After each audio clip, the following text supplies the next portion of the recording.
Welcome back to another Player Profiler Dynasty Reddit AMA. I'm your host, Dario Offstein, here with Evan Ringler, and we're going to be diving straight into a bunch of these great questions we've received on our Reddit post. Should be linked in this YouTube description for those of you watching if you want to put a question there or put a question just in the YouTube chat. As always, we're going to be here every Monday this off season. How was your weekend, Evan? That was pretty good. I just flew back from Belize this weekend. Pretty fun trip. Yep. Happy to get back to the Dynasty grind, though, for sure. What about you? Yeah. Pretty low key weekend in these parts. If you hear a bird in my background, it's because I am house sitting, and the primary my primary caretaking assignment is a pet bird. But it's been all good on my end as well.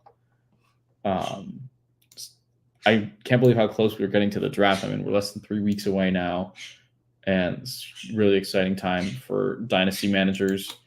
I think that we should get started with this first question that's gotten the most upvotes, and I think it's a pretty intriguing one. What do we think about Javonte Williams this year? Keep Trade Cut has him ranked as RB16. Some other running backs in a similar range are Rachaad White, Isaiah Pacheco, DeAndre Swift, David Montgomery, and Derrick Henry. And then some other assets that are similar in value are a late first in 2026, I guess. And then some receivers, Christian Kirk, Cooper Kupp, Amari Cooper, Christian Watson. Just, I guess, what do we think? What do you think overall with Javonte's current status? Yeah, he's an interesting asset right now. So he's 2 years post ACL now. So we expect his efficiency to be a little better next year.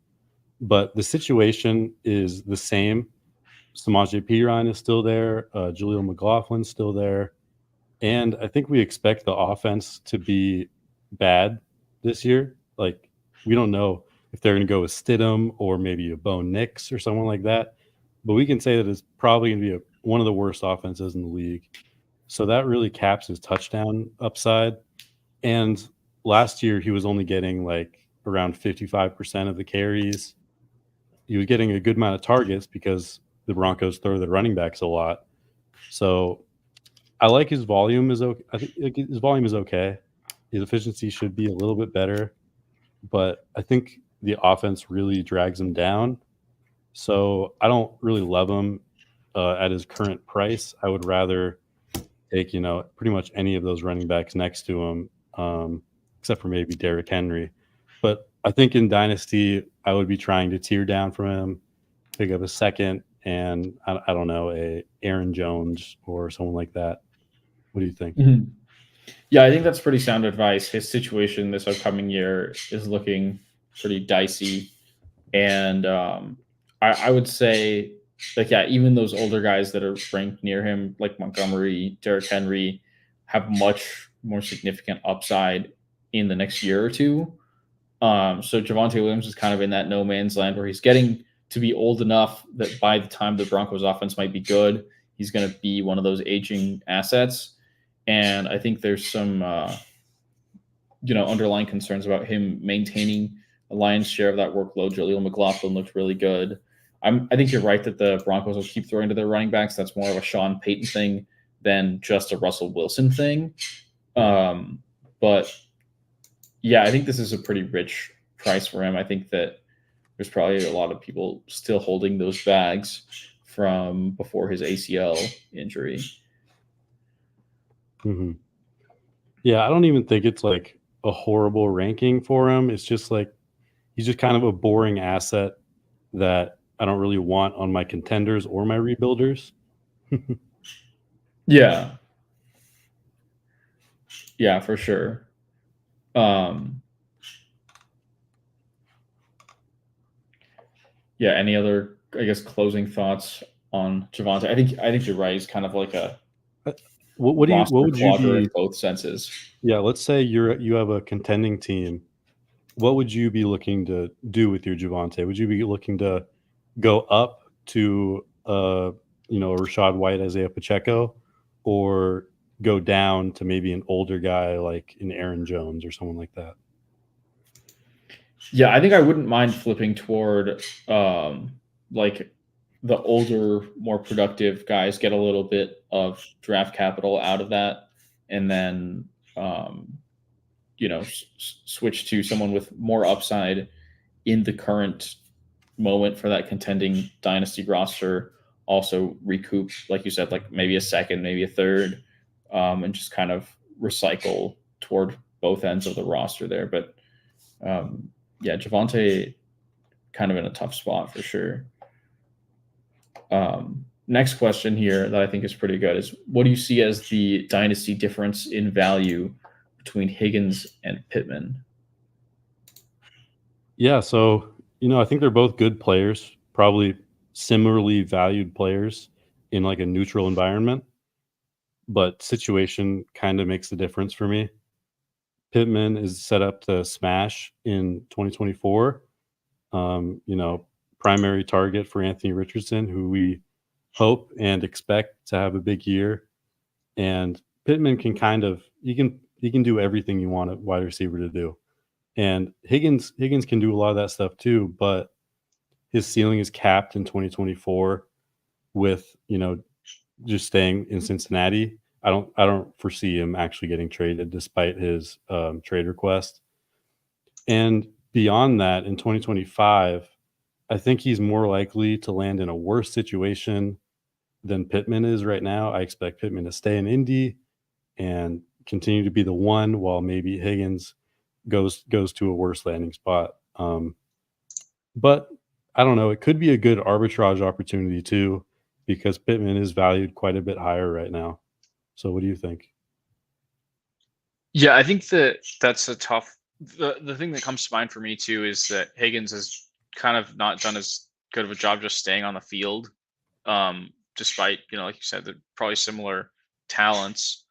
And I think they were drafted like 2 picks apart in that same draft class. But I think that between Pittman's like consistency, I mean Higgins has just had I think 2 years now where you get a couple of dud games, some injuries back and forth. I think there's that variable too. I think that's kind of like it creates the buy low opportunity that you're talking about. Um, I think that Higgins is probably what 25 now, 26. So he's like you said, by the time he gets that next contract, wherever he lands after this year of the franchise tag, is going to be where he plays out the rest of his prime. And there's just more uncertainty with that than with Pittman being locked in Indianapolis. I guess he's 25. He'll be 26. He'll still be 25 when the season starts, but yeah, 26 when he starts his next contract. Probably looking at, yeah, I'm not sure how wide is the consensus gap, would you say, right now between those guys? I'd say you can get at least a second, but let me check keep trade cut real quick. And I think if it's just a second, maybe that's not enough. But if I could get like maybe 2 seconds, I would probably smash that. Here we got Pittman You mean at wide two receiver seconds is what it would take you to move off of a Pittman to Oh, Higgins? yeah, never mind. I was wrong. Keep trade cut has him wide receiver 17 and 19, with Pittman Okay. just a tiny bit higher. Yeah, I mean, So you're probably not a getting bigger much. gap. Yeah, we definitely have a bigger gap between the two of them in our dynasty rankings than that. I mean, Yeah. we got Pittman at wide receiver 18 and Higgins at wide receiver 26. So that tells you kind of our skepticism. I think Higgins is I don't. He's an exciting guy. It's like definitely not someone that I'm like moving to get rid of in any sense. And I think a lot of his like rate stats took a hit this year because there were games where he like started and didn't finish and played like 2 snaps or something like that. So there was a lot of just like weird fluky stuff with him. But I think his underlying like targets per route run, stuff like that is still very encouraging. But I think Pittman is probably like if either of these guys are going to ascend to a top 5 dynasty wide receiver, or even just a top 5 redraft wide receiver, I think we'd agree it's Michael Pittman. Yeah, for sure. I don't even think it's close. Yep. Let's see. Here's another one from the YouTube chat. Would you flip AJ Brown for a late first rounder, 107 to 111? No, and we don't know format here, but I don't think it matters. Yeah. In one QB, I think you'd probably value him around Neighbors, which is like 102. In Superflex, that becomes more like 105 ish. So yeah, definitely not 107 for me. Yeah, I think that's right. I mean, AJ Brown, maybe people are just worried by the way the whole Eagles offense faded down the stretch, but I mean, he was an all-pro for a reason this year, and he's one of the best receivers in the league, period. So hold on to your AJ Brown for a late first. Here's another one from the YouTube chat. Joanna has the 104. Suspects her options will be Daniels, May, Odunze, and Bowers. Just in general, who should I pick? Yeah, this is a tough one. All these guys are in the same tier. So pretty much the move is to always try and trade down to the 106, 107 if you can. And you should be able to trade down to 106, 107, pick up a second or something. But if you're forced to just stick there and pick, I would probably lean Drake May. I just think that he's a very good quarterback, and I expect him to be a starter for a long time, while Daniels comes with a little bit more long-term risk. Although Daniels is the the more exciting fantasy asset because of his rushing, I am just this is clearly super flex, so I have a little bit more a little bit less risk tolerance in that format. Yeah, but even Odunze isn't a bad selection there either. What do you think?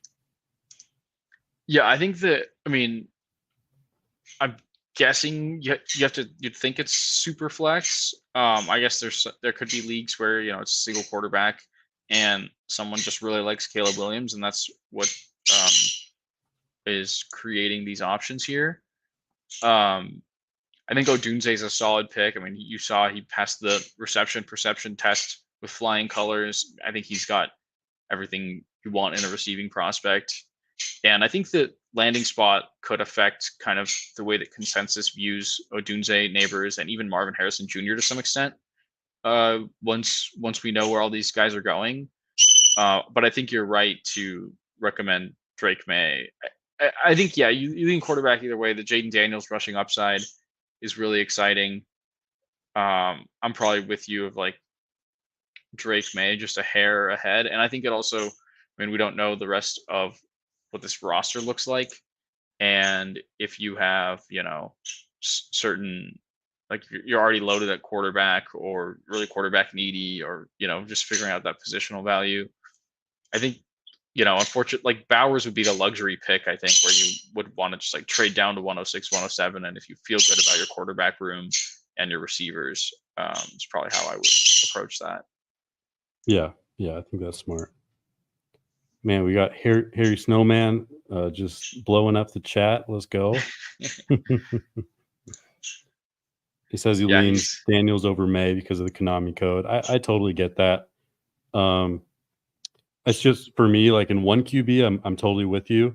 In Superflex, I have a little bit, I'm a little more risk averse and just want to take May because I think he's a better overall player and he'll have a job for longer. And Daniels is also, I'm terrified of his injury risk as well.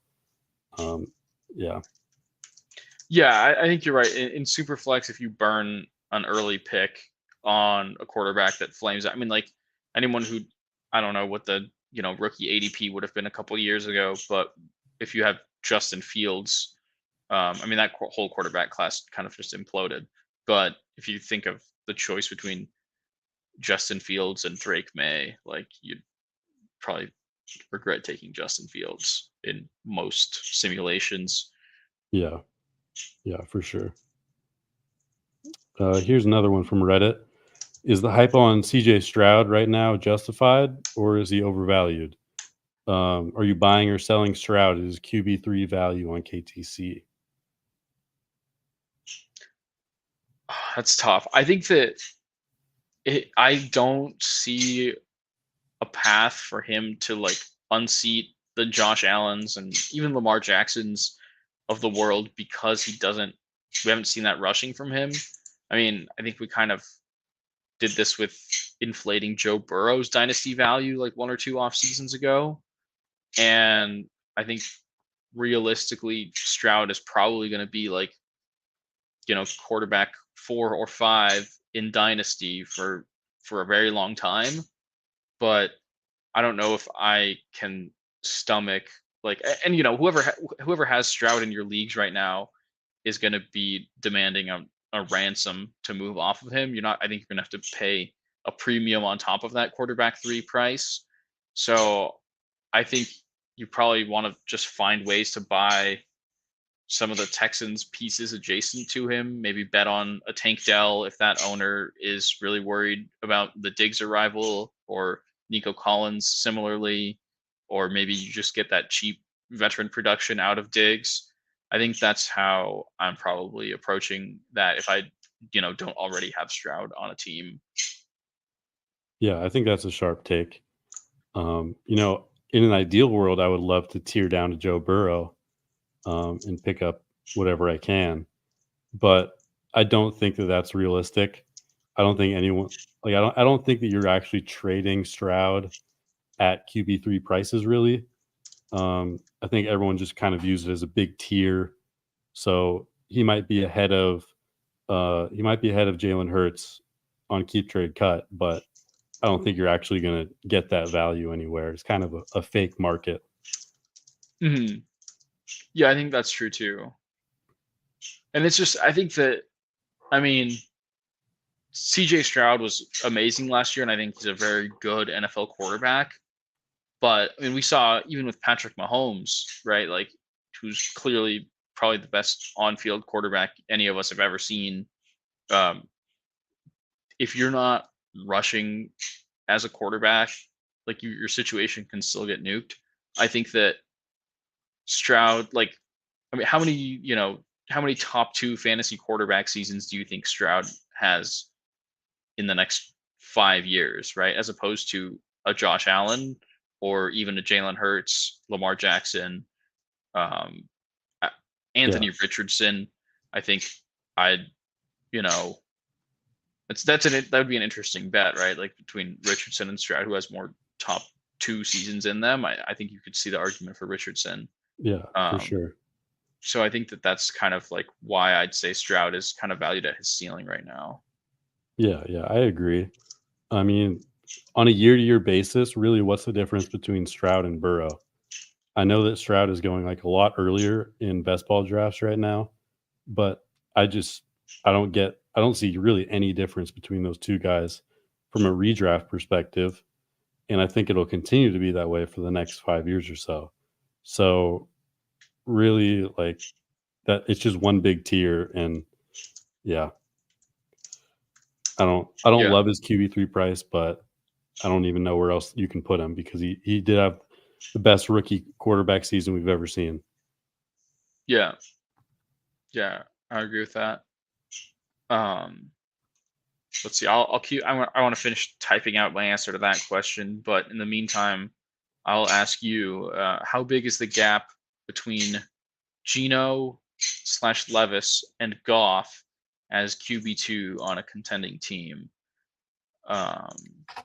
Yeah, so if you have Goff over Geno, you definitely feel better, like long term. Like I've got this guy for at least a couple of years, and I know what he is.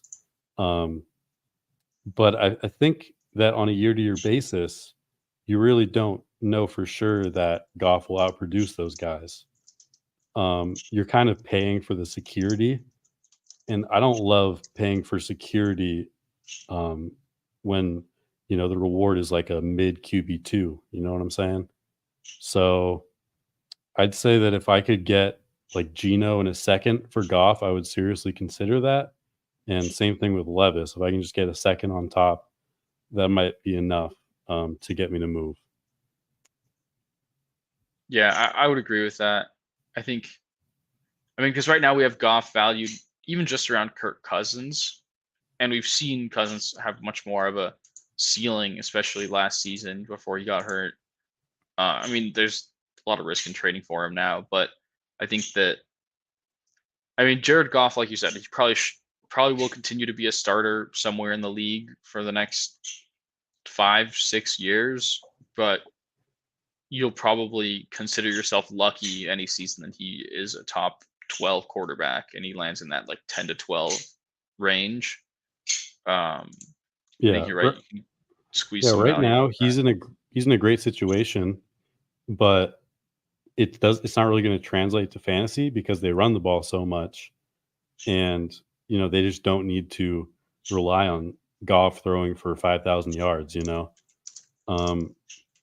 So I think he's more than likely just going to be in that QB 12 to 18 range, which is very replaceable. While Geno and Levis you can also see them being in that range pretty easily. So just give me the plus. Yeah. Yeah, I think that's sharp.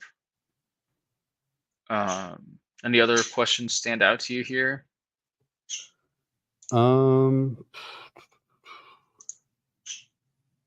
What scenarios would you take a non-Marvin Harrison player with the 102 in a Superflex rookie draft? So Caleb's going 101. You have the 102. Is there any situation in which you wouldn't take Marv? I think so. I think yeah, depending the roster construction, I think that Drake May, and I think this maybe depends on landing spot a little bit. Like if Marv lands with the Cardinals and is going to be Kyler's clear number one receiver his first day on an NFL field, I think that's a pretty sick landing spot. But if he goes somewhere worse, like New England, and they take him third overall instead of a quarterback, and then you get a good landing spot for May or Daniels, I think that the the value ceiling for a quarterback to hit in Superflex is just higher than any receiver, right? Like, I mean, if maybe I'm just trying to think about scenarios where we'd see Drake May become a Josh Allen or a CJ Stroud type of asset. And I think that that's definitely more of a tail outcome than Marv becoming like a top 5 dynasty wide receiver immediately. So it's, I don't know, it's kind of a riskier swing, but I could see it happening. I think it depends on like the context of, do you have a portfolio of teams and you can get some exposure elsewhere with that 102. Like you said, I know you're always a fan of trading down, and I think that is perfectly logical in this context as well. Like if someone with the 103 or the 104 is dead set on Marvin Harrison, like by all means take that little bonus and get one of the quarterbacks at a later pick. I think that you could still make the argument though. Yeah. Let's say that Marv goes 103 to the Patriots and Neighbors goes 105 to the Chargers. Would that make you flip Neighbors ahead of Marv? Possibly. I mean, my worry with the Chargers is like how many they're gonna throw the ball like dead last for Jim Harbaugh's tenure, probably. Yeah.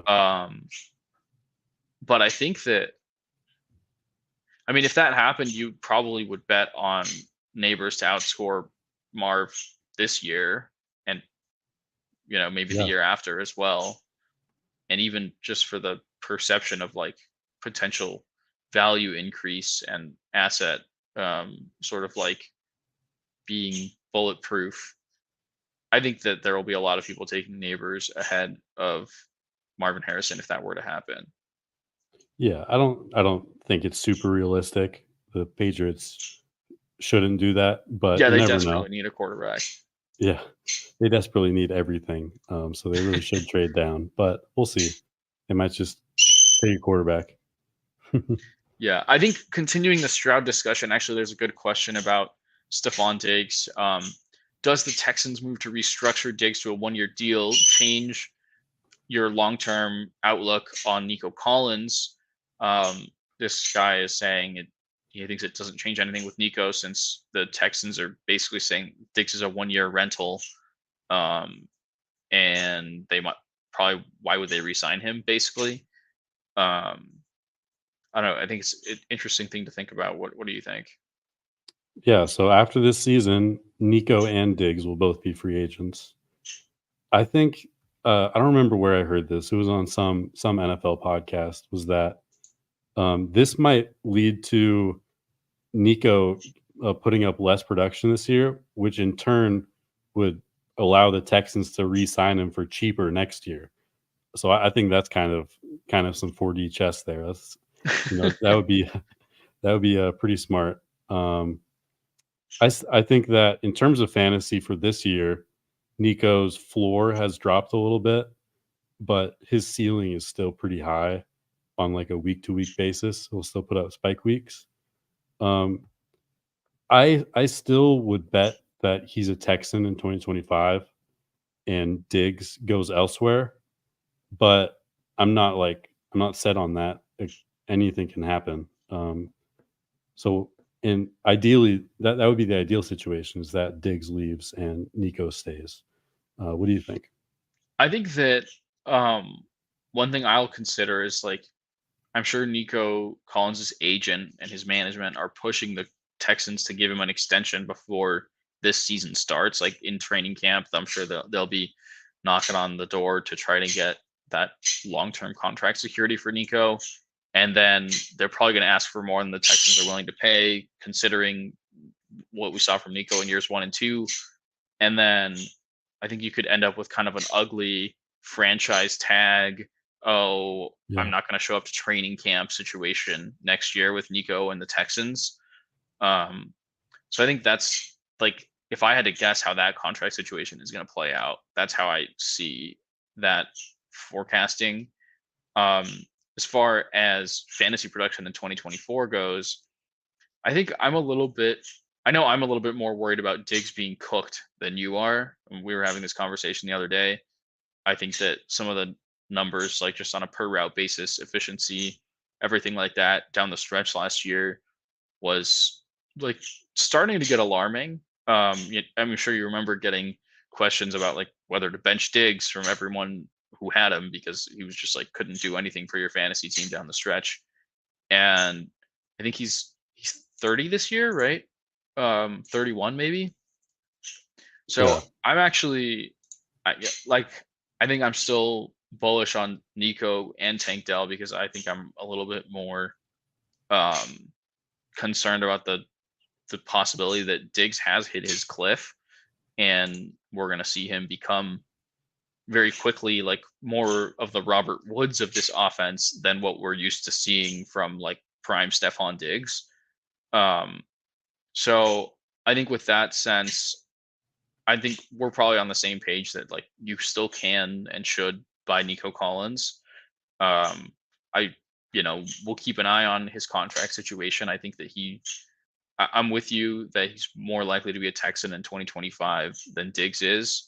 And I think he still has extremely exciting upside.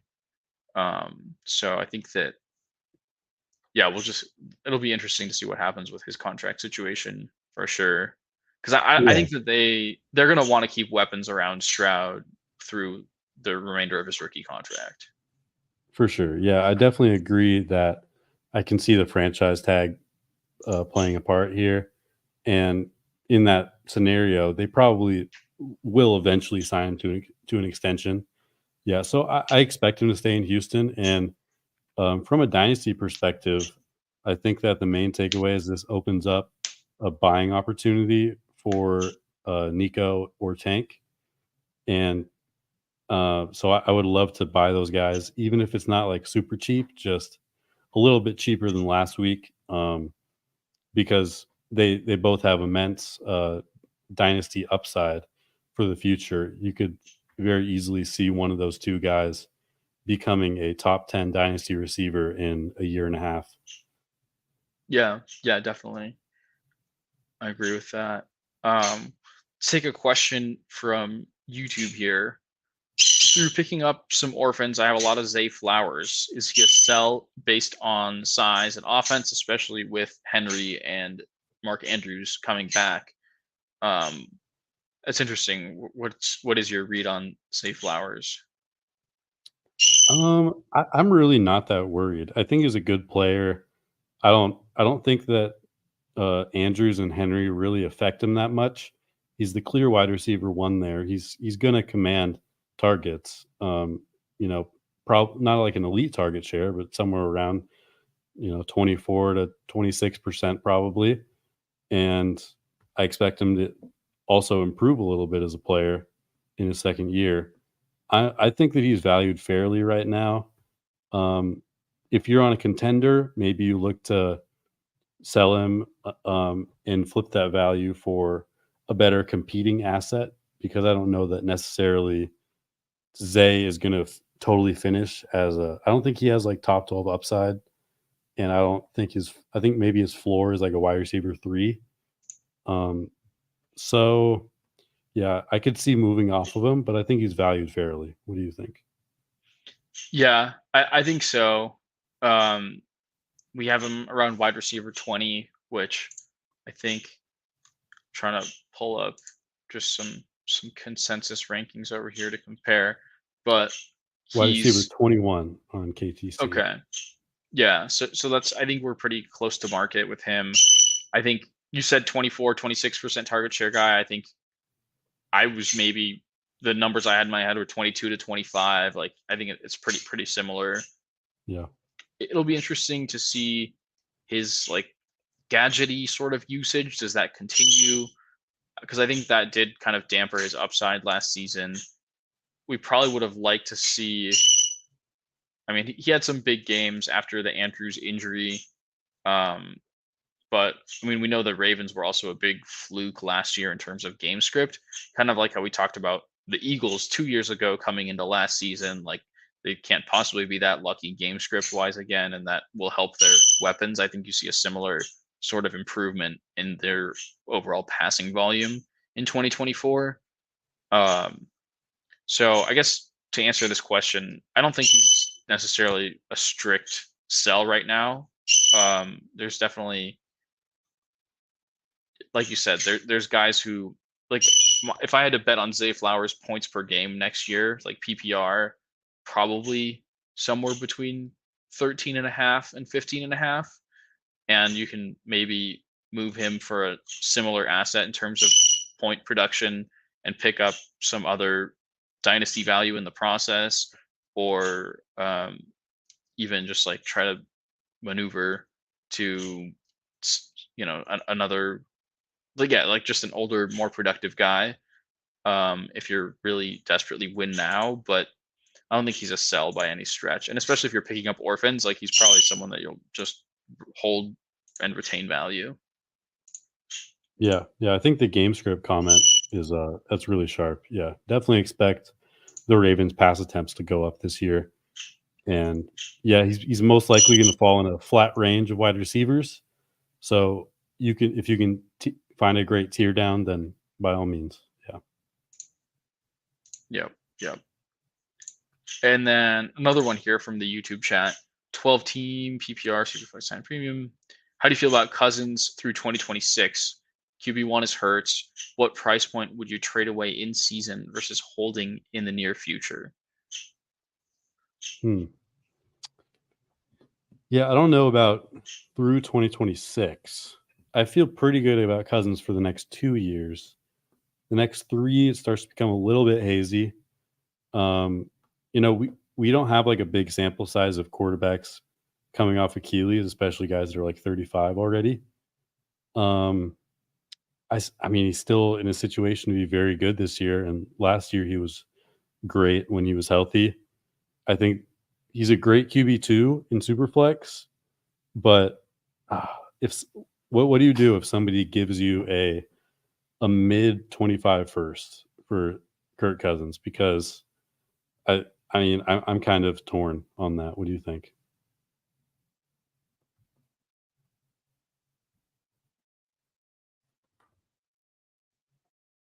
You're muted. I think I'm probably selling. Like you said, I think Cousins. I mean, he's going to be 35, 36 this year.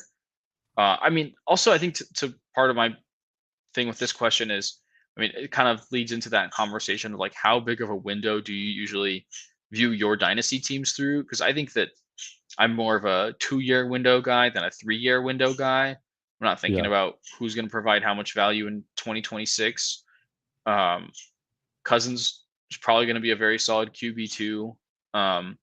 But I would say like if he rips off a couple of big games in the first half of 2024 and someone thinks that Cousins is the piece that's going to put them over the top and they're willing to send me a first, like I think I'm cashing out and then kind of restarting that cycle. Because with a quarterback that age, I mean, if he gets up to being back to like a top 15 or I mean, he's like on the cusp of a top 20 dynasty quarterback right now.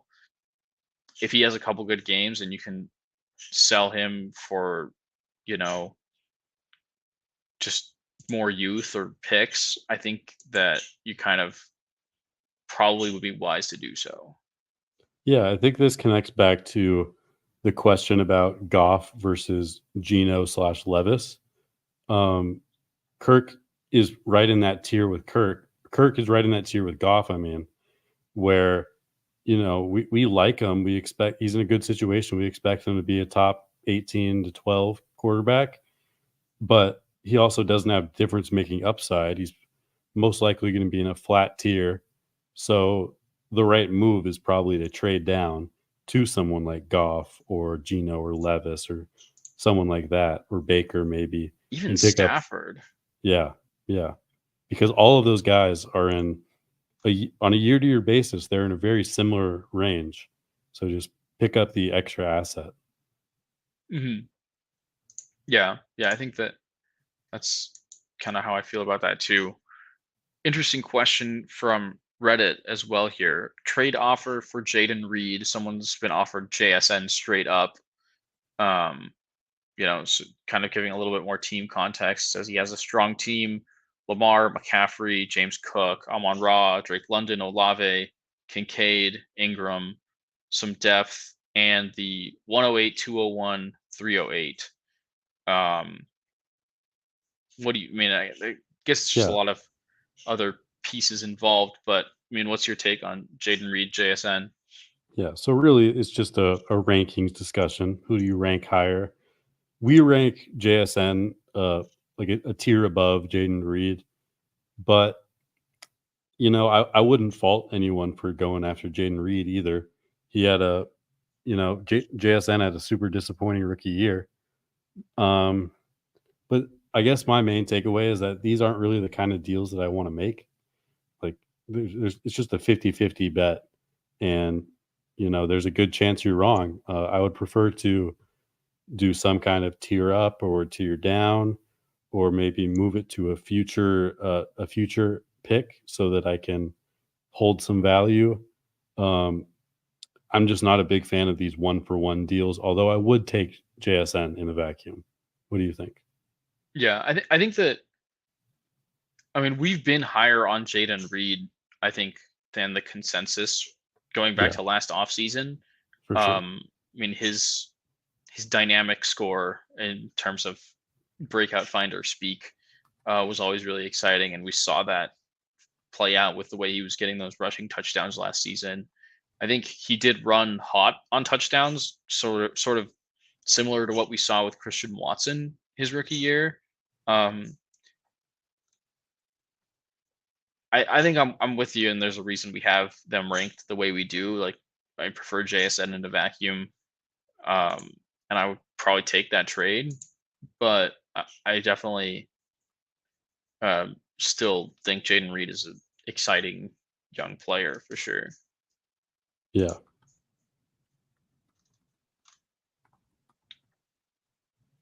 Let's see. I think if we got into all the Reddit questions. We got one recently. Just adopted an orphan. It's his first dynasty team. He's got the 101, so he's taking Caleb. It's a super flex league. What is your general strategy kind of for rebuilding? Because this team is not very good.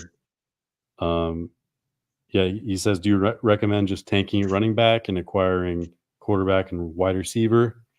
Yeah, what's your general strategy in a rebuild for this new dynasty player? Yeah, I think that you can get cheap production at running back is the thing to know. Like Raheem Mostert, buy Raheem Mostert today, honestly. Mm-hmm. And Yeah. then like that'll kind of carry you over, hopefully, into slight competence. While you like, I think the right move is to invest your serious assets at quarterback and wide receiver, and then you kind of, say you hit on 1 or 2 rookie picks this year, start to turn that around. Maybe you're flipping, so just kind of keep chugging that cycle of generating excess value for your team through trades. It's the only way to go. Caleb Williams will hopefully be a very exciting centerpiece to build around. That's a nice little luxury to dip into for your first dynasty league. And Laporta and Kincaid, very nice start at tight end. I mean, would you trade one of those guys to sort of stock up at wide receiver, or maybe a QB2? What do you think? For sure. I mean, on a rebuild, you always got to be looking to tear down off of everybody. I'm assuming since this is an orphan, you probably lack overall assets. So what you need to do is you need to look at your best assets, and you usually need to split them. So can you tear down from Kincaid or Laporta, or could you even just flip them for a future first and a second? It's not an amazing deal, but you have to do stuff like that on rebuilds. And especially with the 101, I think that my first priority would be to explore all tear downs for that. Can I get the 105 in a couple seconds? I would do that. Can I get the 106 in a first? That's a smash. Anything like that, you just have to start creating some more value.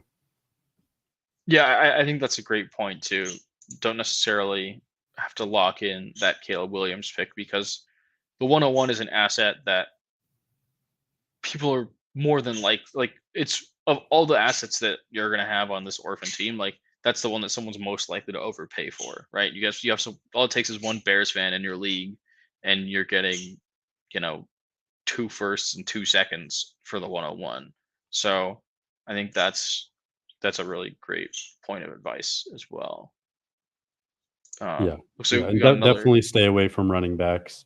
You can roster a lot of backup running backs. That's totally fine, as long as when they gain some value, you immediately sell them. Yeah, running backs are a good tool to gain a little bit of value here and there, but definitely don't want to be holding any value there. Yeah, I think that's a good point. Situationally flipping, like if you Yeah. have, a Chase Brown or someone like that on your teams, hold on to that, or try to buy low on guys like that with their upside. Obviously, contingent on the current owner being willing to trade them, but I think that's a great point in terms of how to use the running back position to your advantage. And then we got another question coming in from the YouTube chat. This guy's got the 102 in a 12-team league, start 10 super flex. He's got Josh Allen, Kyler Murray, and Stafford. So he was planning on drafting Caleb Williams.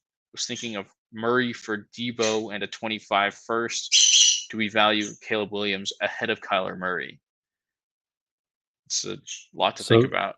Yeah. To answer the last question, we do have Caleb just a little bit above Kyler, but they're right next to each other, right in the same tier.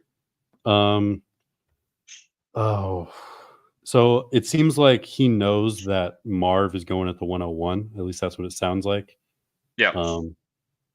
I would definitely prefer to take Marv in this situation, but if it doesn't go that way, what can you do? I would take I would still hold Kyler ahead of Debo in the 25 first. That's just not enough for me. Yeah, agreed. But I definitely agree that you want to move on from one of those quarterbacks. I think Stafford is a beautiful quarterback 3. And you really don't want to add much to that quarterback room. I would rather put that value into other positions. I just got another comment that from this guy confirming that Marv is the 101. I think that, gosh, I like just thinking about that Caleb Williams landing spot gets me feeling something, you know, like that's Yeah. like throwing to Keenan Allen and DJ Moore, Good O-line. DeAndre Swift out of the backfield. Yeah. Shane Waldron's a good offensive coordinator. Like that, there's a very real chance that like they're just unleashing hellfire on defenses from week 1 with Caleb Williams' skill set. So I think, yeah, you know, take your Caleb Williams exposure where you can get it. We do have him ahead of Kyler. I'm with you that Debo and a 25 first is not enough. Like, I mean, if you had Marvin Harrison Jr. with that 102, like none of us would even remotely consider Marv for Debo and a 25 first. Yeah. So I think you probably need to try to get more out of Kyler there. Is there any world where you're trading Josh Allen away instead? Like, do you think that the return you can get for Allen disproportionately pays off and you keep Kyler and Williams? For sure. Yeah. You know, you always got to be willing to move everyone. If I can get like JJ and a first for Josh Allen, I would probably do that on this team. You know, you can probably get a little bit more than that even potentially. So yeah, I would definitely be looking. You have to explore trading all 3 of your elite quarterbacks here. And I was also wondering maybe you could tier down to the 104 or so and pick up Neighbors instead, and probably get a pretty good plus on top. If Caleb is there at the 102, there should be a lot of people interested in that pick. So you don't necessarily just have to take Caleb either. You have so many options here. Just explore them all and don't settle. Yeah. I'm curious, what's like an asset that you would consider, like, what's the difference between what it would take to get you to move off of Kyler versus Josh Allen? Like, is that an additional first, or how much are you thinking is that difference there for you? I think going from Kyler to Allen would require more than a first. Maybe a future first and a couple seconds, but I think it's probably just 2 firsts to go from Kyler to Josh Allen. So yeah, if you could, I think that Allen might be the one to trade away here. I think that's a pretty sharp take. Yeah, I mean, because like you said, I think we believe in, like, Kyler's still kind of a buy low. Like I think he's not someone that I'm exactly eager to ship out on my teams, because I think he's going to show us and remind us why he, you know, was a top 5 dynasty quarterback before his injury. And I think that Caleb Williams is obviously like the biggest unknown in this equation, but I could see a world where getting the King's ransom for Allen is the best outcome of trading those 3 quarterbacks. Yeah. And ideally you want to, you know, move that value into receiver, or really receiver. Want receiver. Yeah, for sure. Let's maybe pull in another question here from YouTube. Looking to tier down from JT to add depth. Was thinking Kenneth Walker or ETN plus a pick, or a wide receiver. What are your thoughts on tier down targets from Jonathan Taylor? Yeah, I think he's a great guy to tear off of right now. He had that one elite season a few years ago, and since then he's been good. He's definitely been good. Like no one's saying that he's not a good player, but I just don't know if he has that true difference making upside, especially with Richardson probably taking a lot of goal line work and probably just taking a lot of rush attempts in general. I definitely am interested in moving off of JT. Um, and yeah, it's just a very flat tier. Can I get ETN and a second? I would probably do that. Could I get Saquon in a second? Kenneth Walker, James Cook, all those guys. If I could get a second, I would probably do that. Mhm. As far as guys, you might be able to get a first on top, maybe like a Jalen Warren, Aaron Jones, Alvin Kamara, someone like that. Yeah, what do you think? Yeah, I think that just your point about JT's RB1 season, I think that this was kind of like, I remember the following off season, there's a big debate of like McCaffrey or JT 101. And then we all know what happened where JT was actually the one that ended up getting hurt. But I think the argument against JT has always been he doesn't have that elite 25 point per game upside because he hasn't gotten that receiving work. I mean, his Yeah, RB1 season was relatively low scoring as RB1 seasons go. And I think, yeah, he's a guy where the excitement around the Colts and around Anthony Richardson is actually propelling his dynasty value even higher. But I think you're right. Like he could be one of those guys that just stays around the 8 to 10 rushing touchdown range, doesn't ascend to that like 14 to 16 that you really dream about from a guy on an elite offense because of the Anthony Richardson effect. Um, I think that getting a second on top of ETN would be definitely a great way to go. Or I mean, even yeah, just going the direction of receivers in general, depending on what the rest of this roster looks like. yeah, for sure. We have one last question from Reddit. Um, this is a one QB. He's got the 105 and the 107 in this rookie draft. So Marv, Neighbors, Odunze, and Bowers are all going to be gone. What are you looking to do with the 105 and the 107 in a one QB league? Package them for the 103. Exactly. Yeah. I mean, I guess it's kind of ironic that if you have a lower pick, we advise you to trade up, and if you have a higher pick, we advise you to trade down. So the answer Well, is it's one always QB. yeah. In one QB, it's always trade up pretty much. It is a relatively deep one QB. It's start 10, but still, I'm just not interested in taking a shot on like we have Brian Thomas at our 105, but I just don't want to. It feels like you're just kind of pissing value away right there. Like you got a top 5 pick and you're using it on the fourth best wide receiver in the class. Like that just doesn't feel good. I would Yeah, rather and there's no one in go this try and running get back the class that Neighbors. you'd want to take at either of those picks, right? Like, Yeah, yeah. I I mean, think potentially, if Trey Benson goes to Dallas, or really if anyone goes to Dallas in the second round, I would be interested in them at the 107 for sure. And that's fair. That's fair. he also asked, "Is Caleb at 107 too early?" I I really don't think I don't it's think so. crazy. Yeah, Yeah, I mean, even I think at the 105, it's defensible. Like, there's such a clear tier yeah. break after those top four in single quarterback leagues. And I mean, you have Jalen Hurts on this roster, I think is the inhibiting factor there. Like, Hmm. so I mean, single quarterback league, like you have some depth. You got Tua behind Hurts.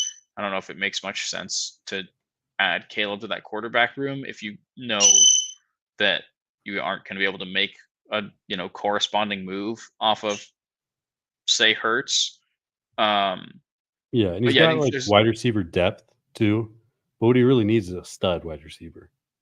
yeah, yeah, I think that's a great point too. Like, I mean, you could even try to if you can which of these receivers on that roster would you package with the 107 for maybe the 102 or the 103, right? Like, I mean, you could if the 105 and the 107 isn't enough to get you the 102, maybe you can make an I offer would of throw like, Addison in there. Yeah. yeah, I was about to And, say, you know, you might be able to get a little something back too.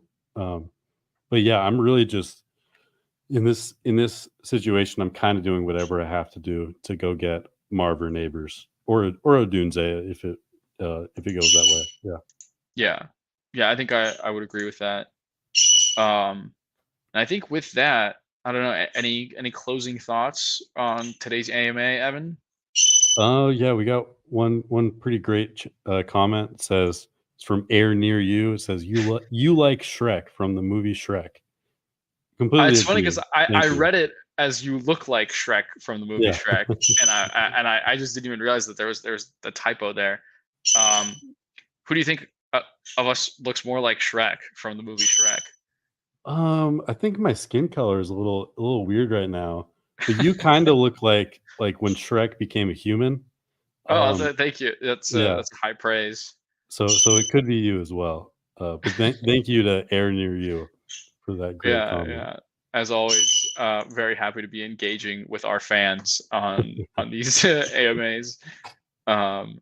But yeah, we'll see you back here next week. I think that maybe next week will be Theo again. He's always lining up new guests for these AMAs, and then I think we're already going to be planting the seeds of hype for the AMA on the Monday after the draft, because that is going to be probably the biggest one of the entire Dynasty offseason. So Yeah. get ready to That'd be fire off chaotic. some takes in exactly 3 weeks for that day. But thank you for tuning in, and we'll see you back here next week. Hey, I want to take a moment to thank you for tuning in. It's important to me that all of our media be free. This is only possible because of you allowing a true independent sports media enterprise to thrive unlike any other in the business. So please subscribe to the All In Package to continue to make all of this possible, to ensure that all of our stats, information, data, content is available to you, especially you, the people that get the site and get the show.